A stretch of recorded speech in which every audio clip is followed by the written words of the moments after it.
मंदिर का पर्दा फट गया, कहीं कहीं पहाड़ टूटे और इस प्रकार जो अंधेरा फैल गया था पुण्य शुक्रवार के दिन, आज इस पास्का जागरण के दौरान हम उस अंधेरे को भगाएंगे, प्रभु के उस ज्योति को अपने अंदर ग्रहण करेंगे। इसलिए पूरे श्रद्धा, निष्ठा और भक्ति भाव से हम लोग प्रभु को धारण करके कृपया 2 लाइन में शिस्त से हम मंदिर में प्रवेश करेंगे। आमीन।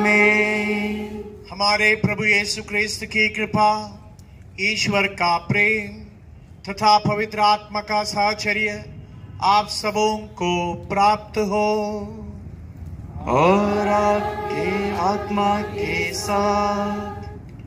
प्रिय भाई बहनों, आज की परम पवित्र रात्रि में हमारे प्रभु यीशु ख्रिस्त मृतकों में से जी उठे। इसलिए विश्व भर में, संसार भर में सारी कलीसिया अपने बिखरे पुत्र पुत्रियों को बुलाती है कि वे भक्तिपूर्ण प्रार्थना के साथ यह पुण्य जागरण मनाएं। यदि हम प्रभु का वचन सुनकर और उनके बलिदान में भाग लेकर पास्का महोत्सव का स्मरण करते हैं, तो निसंदेह हम भी उन्हीं के भांति मृत्यु पर विजय होंगे।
अपने पवित्र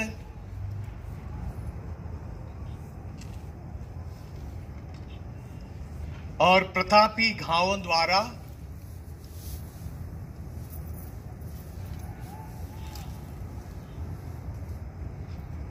हमें सुरक्षित रखें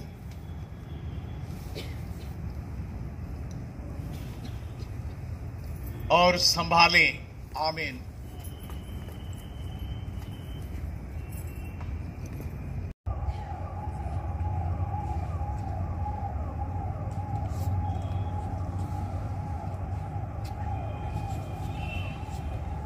अब हम जुलूस में सबसे पहले मोमबत्ती धारक, इसके बाद पुरोहित, वेदी सेवक और पुरोहित, और इसके बाद 2-2 करके हम गिरजा में प्रवेश करेंगे।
स्वर्गदूतों का समूह अब आनंद मनाए, स्वर्गलोक के सब प्राणी आनंद मनाए, हमारे महान राजा के विजय पर मंगल करें, बाज उठे।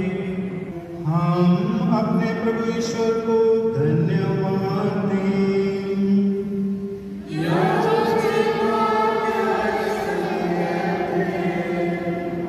यह वही रात है जो आज भी विश्व भर के क्रिस्तियों के संसार की बुराइयों से बचाती, पाप के अंधकार से निकालकर उन्हें कृपा दिलाती और संतों के समाज में सम्मिलित करती है। अपने सेवकों द्वारा समूहों के साथ यह बलि तुझे चढ़ाती है। बुलंद के समान तुझे सुग्रीव और आकाश के तारों से जामिन, प्रभात का तारा इसे जलता हुआ पाए, वही प्रभात का तारा जो कभी अस्त नहीं होता। आइए हम शांत मनोभाव से ईश्वर का वचन सुने। हम इस बात पर मनन करें कि ईश्वर ने किस तरह से प्राचीन समय से अपनी प्रजा इज़राइल का उद्धार किया और अब इन अंतिम दिनों में अपने पुत्र को हमारे मुक्तिदाता के रूप में भेजा है।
शुभारंभ कर रहे हैं।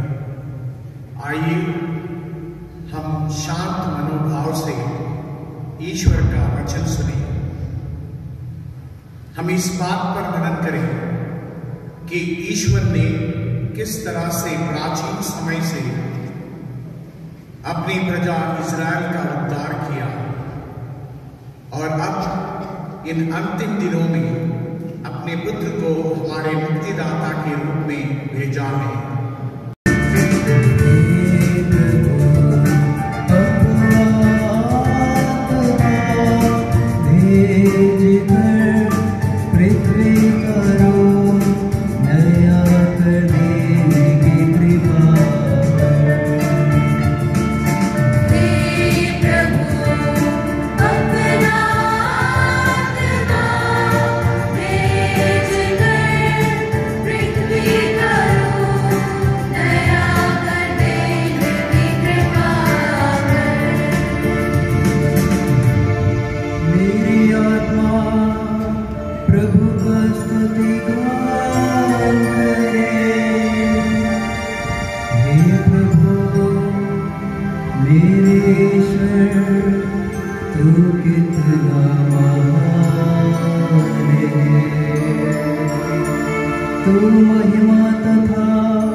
तरह महासागर से ढक दिया है।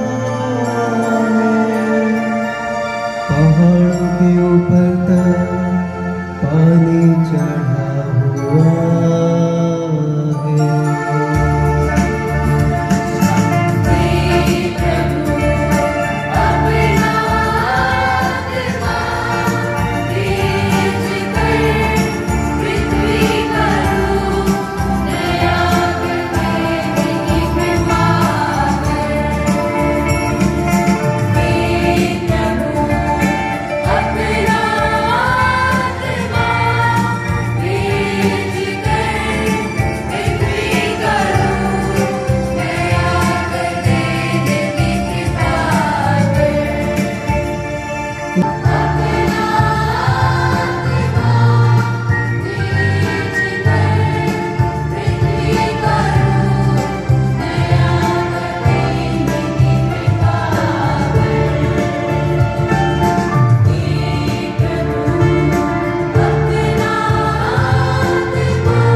तब मैं फिरौन, उसकी सेना, उसके रथ और उसके घोड़सवार सबको हराकर अपना सामर्थ्य प्रदर्शित करूंगा।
हम आज भी देख सकते हैं।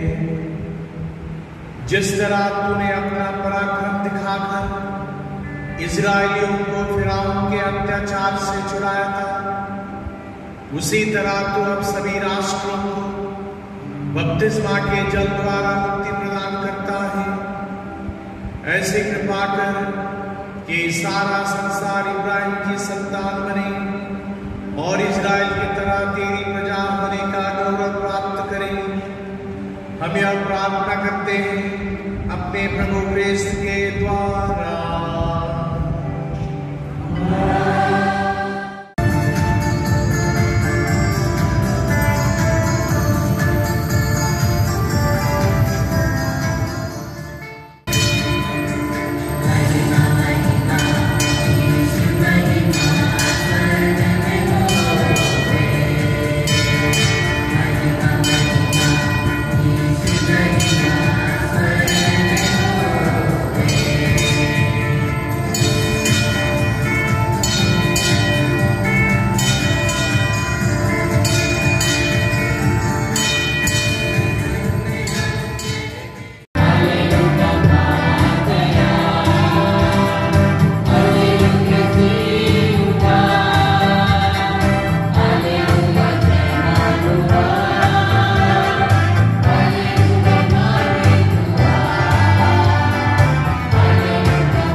वे सप्ताह के प्रथम दिन बहुत सवेरे सूर्योदय होते ही कब्र पर पहुंची। वे आपस में यह कह रही थी, कौन हमारे लिए कब्र के द्वार पर से पत्थर लुढ़का कर हटा देगा। किंतु जब उन्होंने आंखें ऊपर उठाकर देखा तो पता चला कि वह पत्थर जो बड़ा भारी था अलग लुढ़काया हुआ है। वे कब्र के अंदर गईं और यह देखकर चकित सी रह गईं कि लंबा श्वेत वस्त्र पहने एक नवयुवक दाहिने बैठा हुआ है। उसने उनसे कहा, डरिए नहीं, आप लोग यीशु नाजरी को ढूंढ रही हैं जो क्रूस पर चढ़ाए गए थे। वह जी उठे हैं, वह यहां नहीं है। देखिए, यही जगह है जहां उन्होंने उनको रखा था। जाकर उनके शिष्यों और पेत्रु से कहिए कि आप लोगों से पहले गलीलिया वे जाएंगे। वहां आप लोग उनके दर्शन करेंगे जैसा कि उन्होंने आप लोगों से कहा था। वे आश्चर्यचकित होकर कांपते हुए कब्र से निकलकर भाग गई और उन्होंने डर के मारे किसी से कुछ नहीं कहा।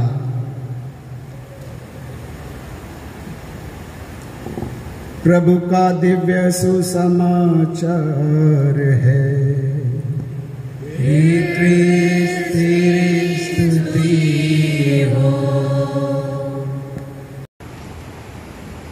आप लोगों ने सुना होगा, मिस्र देश में इजिप्शियन पिरामिड पूरे विश्व में प्रख्यात है। इजिप्शियन पिरामिड्स, इसे दुनिया के 7 अजूबे में भी गिना जाता है। 7 wonders of the world. In pyramids में के अंदर मिस्र के राजाओं या फिरौन का शवों को रखा जाता था और उसे एक तरह से इजिप्शियन कलाकारी से उसे बहुत सुंदर बनाया जाता था। और आज भी इजिप्शियन पिरामिड्स को देखने के लिए दुनिया भर के लोग जाते हैं और उस पिरामिड्स के अंदर वो मिस्र देश के राजाओं के जो शव उसके अंदर दफनाए गए हैं। वेस्टमिनिस्टर एबी जो लंदन में है, ये बहुत खूबसूरत एक गिरजाघर हम लोग कह सकते हैं और वो भी एक प्रख्यात और सुप्रसिद्ध जगह है। हजारों लोग इसे देखने के लिए वहां पर जाते हैं और वहां पर उस भव्य भवन में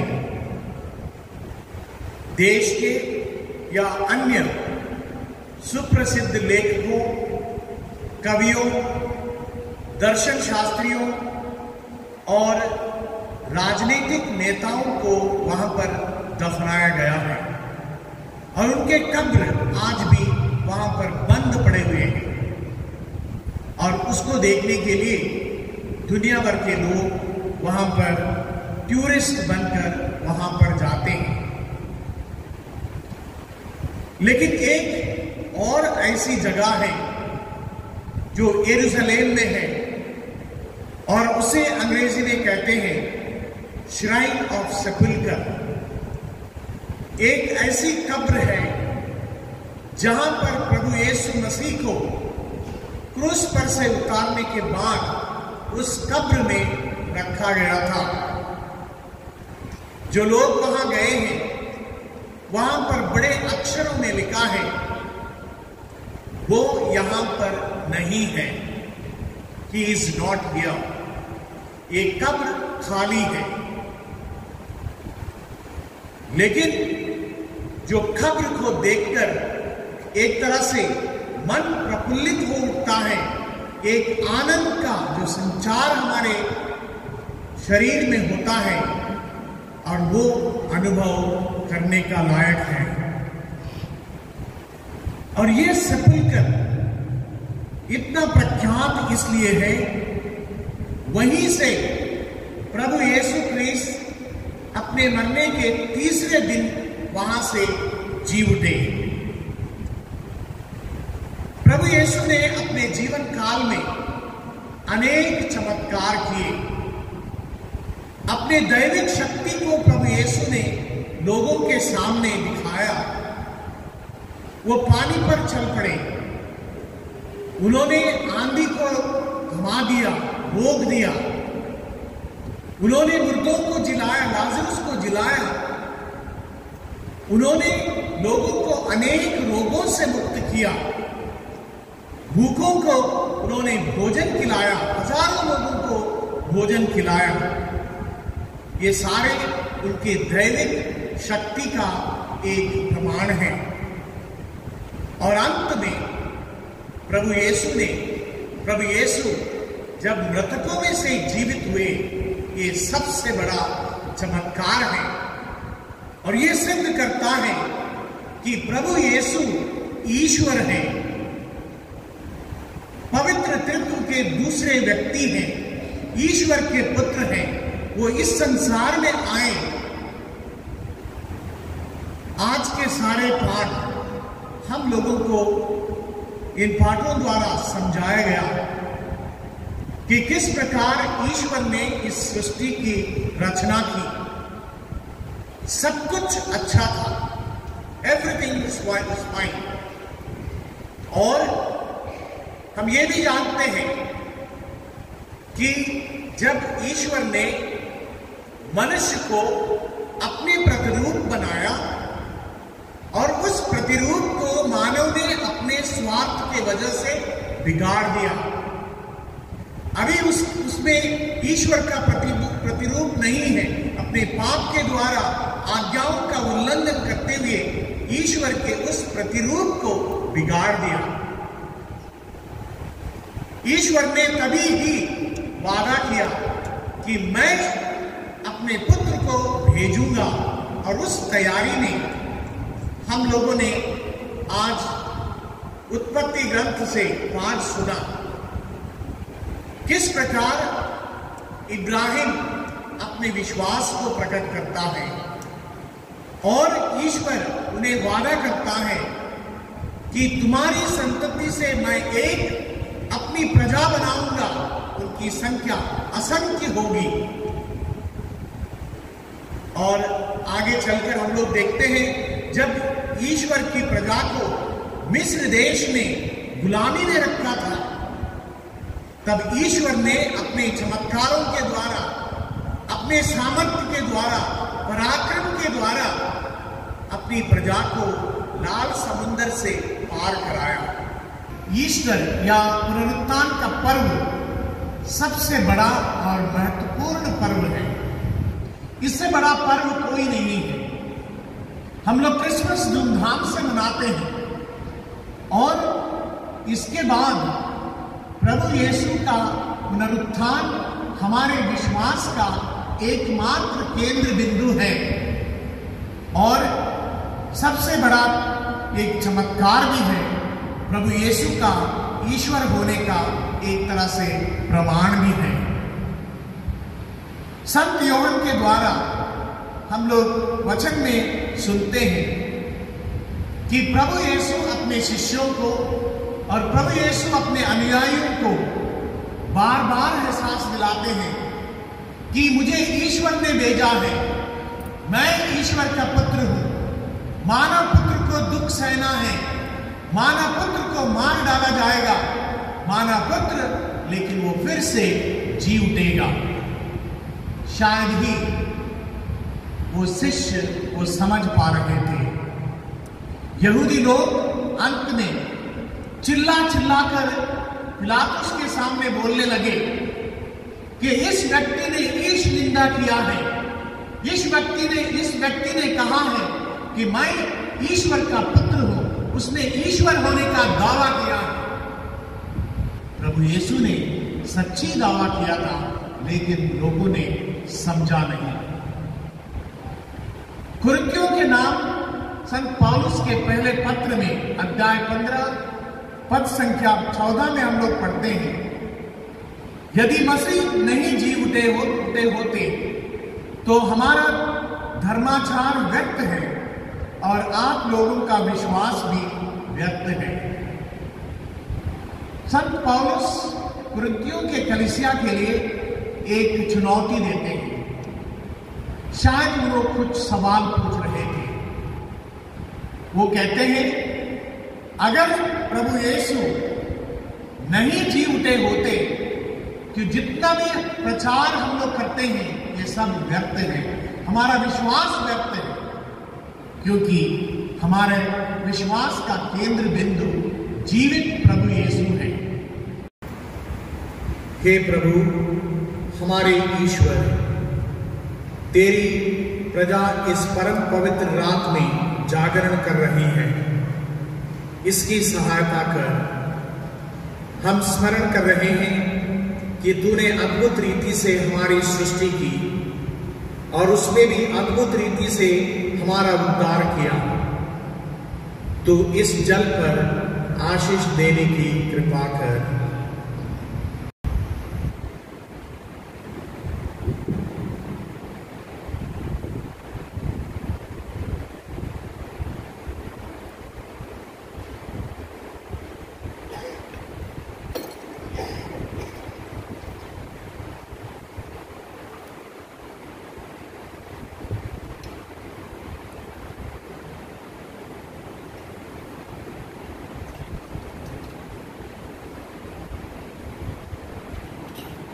इसके दौरान हम लोग बपतिस्मा का प्रतिज्ञाएं दोहराएंगे।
इनके द्वारा हमने शैतान और उसके कार्यों को छोड़ दिया है और पवित्र कैथोलिक कलीसिया में ईश्वर की सेवा करने का संकल्प किया है।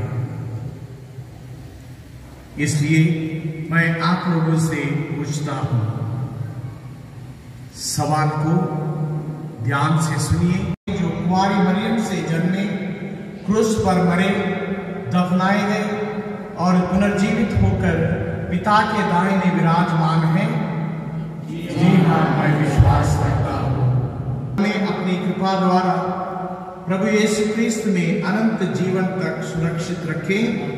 आमीन।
तो सब युगों में अपनी प्रजा एकत्र करता है कि दसों दिशाओं में दिन रात तुझे निर्मल बलि चढ़ता रहे।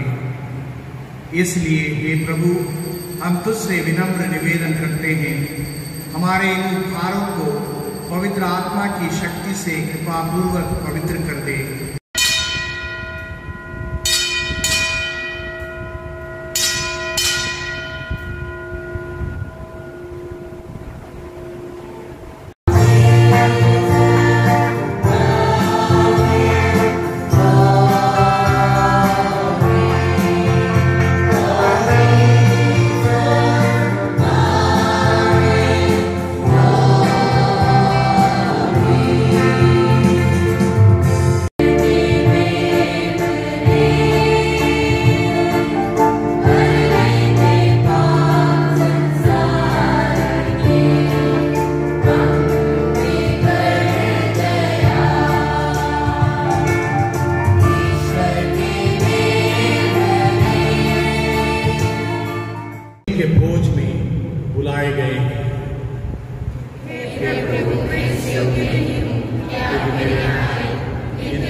अति श्रद्धेय फादर लुइस मस्करनेस जी को।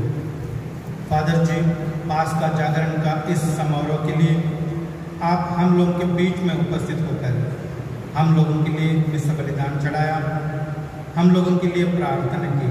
फादर जी, आपको बहुत बहुत धन्यवाद। आप प्रभु के दुख भोग के दिन समाप्त हो चुके हैं।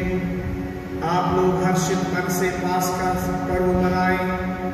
आप लोग क्रिस्त की सहायता से और आत्मा में उल्लसित होकर स्वर्ग राज्य के पर्व में भाग लें।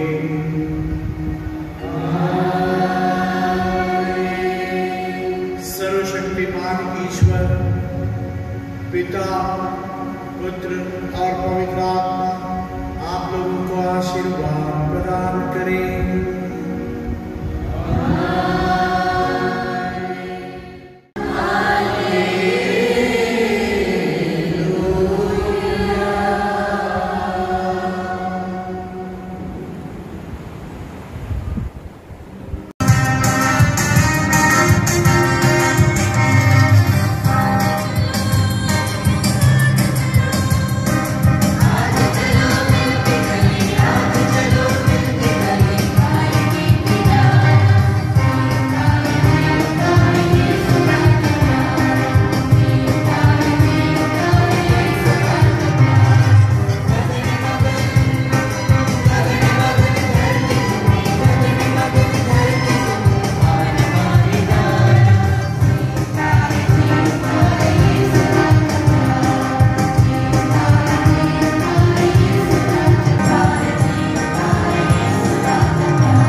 very happy Easter. May God bless you all. K. Rashi Badalia Kumar from the premises of St. Joseph's Cathedral, Prayagraj.